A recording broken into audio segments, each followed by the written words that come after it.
में बैठकर कृष्ण और बलराम जैसे ही आगे की ओर बढ़ी, आज जैसे ही सारे ब्रजवासी भगवान के रथ को जाते हुए देखे, मैया पछाड़ खा के गिरी, गोपियां मूर्छित होकर गिरी, नंद बाबा पगड़ी उतार करके रोने लगे, गौ माता रमाने लगी। आज वृंदावन की वही हालत हो गई जैसे 14 वर्ष वनवास को जाते हुए भगवान राम तमसा नदी के तट पर सारे अयोध्या वासियों को जब सोता हुआ छोड़कर मेरे राम जब रथ को आगे की ओर ले गए और जब सारे अयोध्या वासी जागे और देखा कि तमसा नदी पर सोता हुआ छोड़कर राम हमें चले गए, तो ये सारे अयोध्या वासी अपने भाग्य को कोसते हैं। तमसा नदी की जो लहरों में बहकर कुछ मछलियां आती हैं, पानी तो नीचे चला जाता है और मछलियां पार में रह जाती हैं। बिना पानी की वो मछलियां झटपटाती हैं और प्राण त्याग देती हैं। तो उन मछलियों को देखकर अयोध्यावासी कहते हैं हमसे अच्छी तो ये मछलियां हैं कि जल से अलग होते ही अपने प्राण त्याग दी, और हम अभागों को देखो कृष्ण से अलग होकर अभी तक हम में प्राण है, हम जीवित हैं। दहिया सराही निंदहिया सराही मीना धिक जीवन रघु नाथ भी। बोलिए मांगे बिहारी लाल की।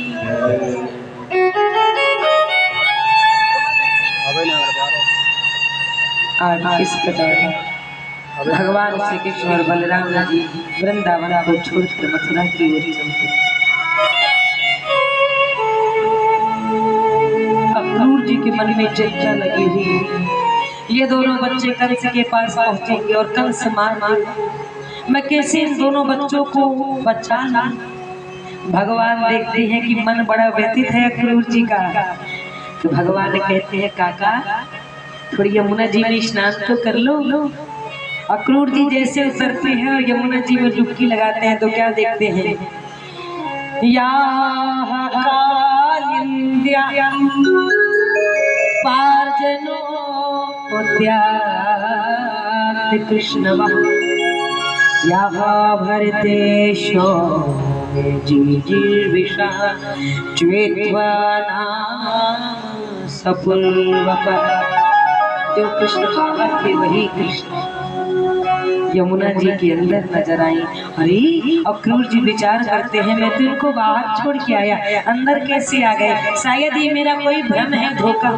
जैसे गर्दन बाहर निकाल कर देखी तो जिस कृष्ण का दर्शन यमुना जी के अंदर हो रहा था वही कृष्ण बाहर रथ में बैठे हुए नजर आए। अरे बोले नहीं नहीं नहीं, एक व्यक्ति दो जगह एक साथ कैसे हो सकता है। अरे ये तो मेरी आंखों का धोखा है। तिवारा जब डुबकी लगाई अक्रूर जी ने तो वही कृष्ण नारायण के रूप में लेटे हुए नजर आए और वही बलराम शेष के रूप में नजर आए। अक्रूर जी ने जैसे ही गर्दन बाहर जल के निकाली तो वही सिंहासन में वही कृष्ण नारायण के रूप में नजर आए और वही बलराम शेष के रूप में नजर आए। यानी भगवान ने आश्वासन दे दिया चिंता मत करो, मैं नारायण हूँ, मेरा कोई कुछ बिगाड़ नहीं सकता, आप घबराओ मत, आप तो ले चलो। आज अक्रूर जी जैसे ही रथ को आगे बढ़ाते हैं भगवान कहाँ पहुँचे, मधुपुरी। मधुपुरी यानी मथुरा, मथुरा का पुराना नाम मधुपुरी। अब मथुरा रहा शहर, जैसा देश वैसा देश। अब ग्वाल वालों ने देखा जो भगवान के साथ आ गए थे मथुरा,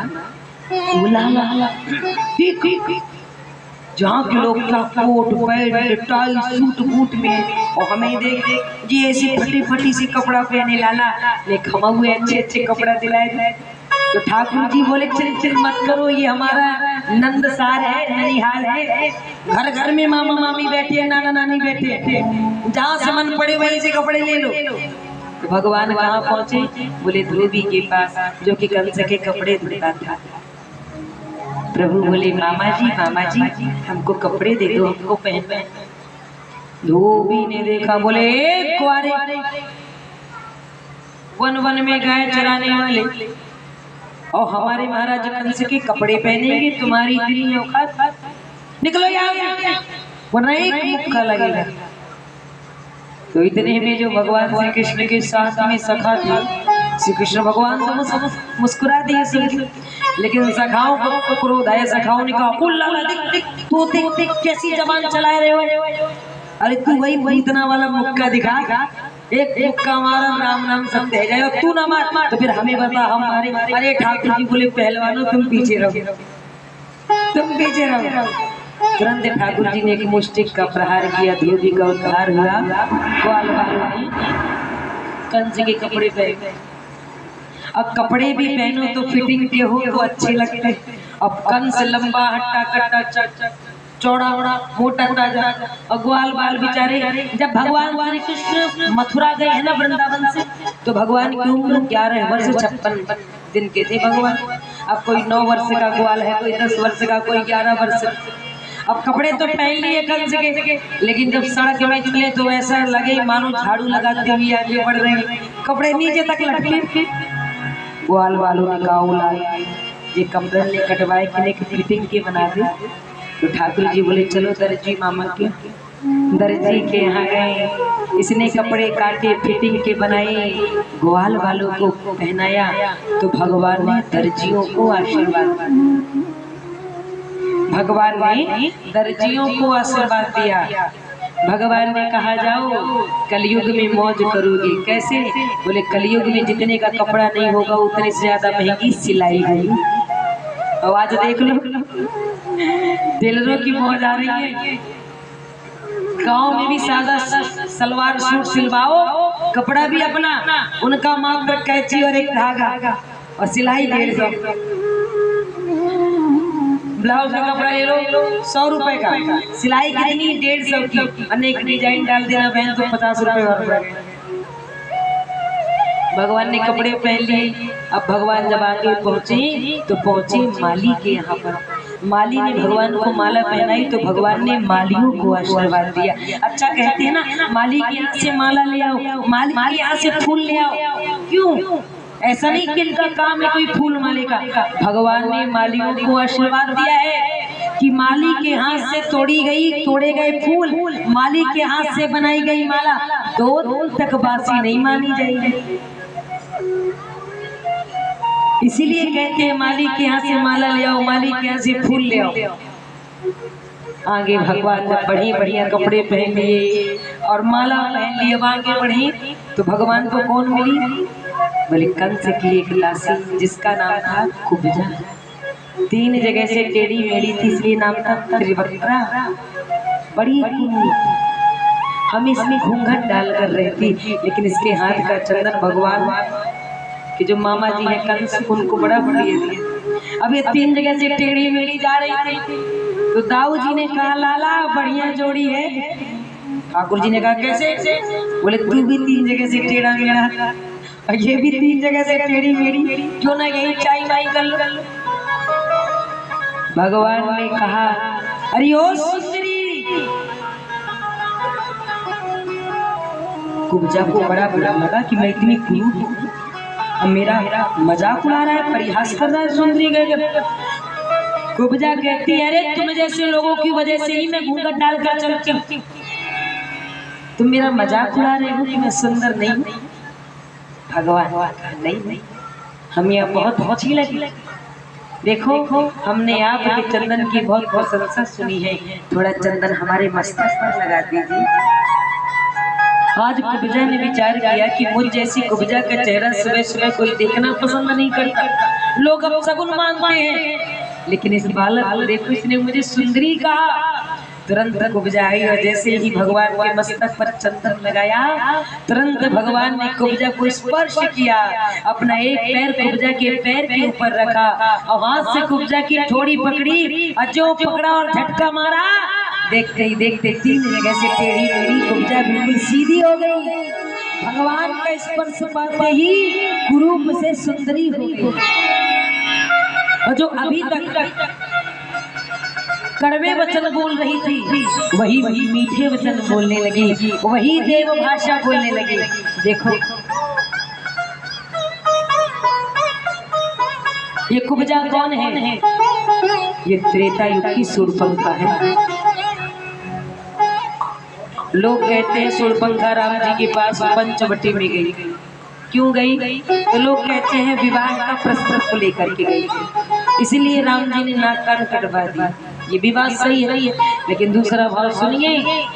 कुब्जा विवाह का प्रस्ताव लेकर तो गई ही थी, लेकिन दूसरा प्रस्ताव रावण को मरवाने का षड्यंत्र रच करके गई। शूर्पणखा कहती है ना, मोसम पुरुष न तोसम नारी, अर्थात मेरे समान कोई नारी नहीं जो अपने भाई को ही मारने का षड्यंत्र रचने आई हो, और तुम्हारे जैसा कोई और नहीं जो साक्षात परम ब्रह्म परमात्मा होकर जंगल जंगल वन वन भटक रहा है। शूर्पणखा क्या कहती है? हे राम, विद्युत जिह्वा ममवती। शूर्पणखा के पति का नाम था विद्युत जिह्वा। बहुत बड़ा विजेता था, बहुत बड़ा पराक्रमी था, लेकिन बिना मात के ईर्ष्यावश रावण ने विद्युत जिह्वा को मारकर अपनी बहन शूर्पणखा को विधवा कर दिया था। विद्युत जिह्वा ममपति सुनहु कौशलाधीश, ताहि अकारण ही हनो ईर्ष्या बस दस शीश। काम मंथरा कर गई रण भेजे श्री राम, और रण रचबे को रहे गो शूर्पणखा को नाम।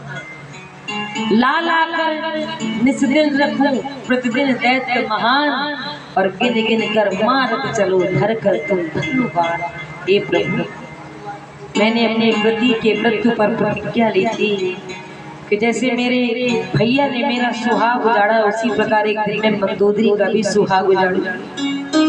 प्रभु, मैं जाती हूँ लंका आग लगाऊंगी, एक एक करके दैत्यों को भेजूंगी और सबको मारते जाना, और अंत में रावण को मार देना, और मेरी प्रतिज्ञा पूरी हो जाएगी, मेरी छाती ठंडी हो जाएगी। लेकिन तब शूर्पणखा जब गई तो बनावटी सुंदरता लेकर के गई। सुंदर थी नहीं, लेकिन माया भी सुंदर बन करके गई।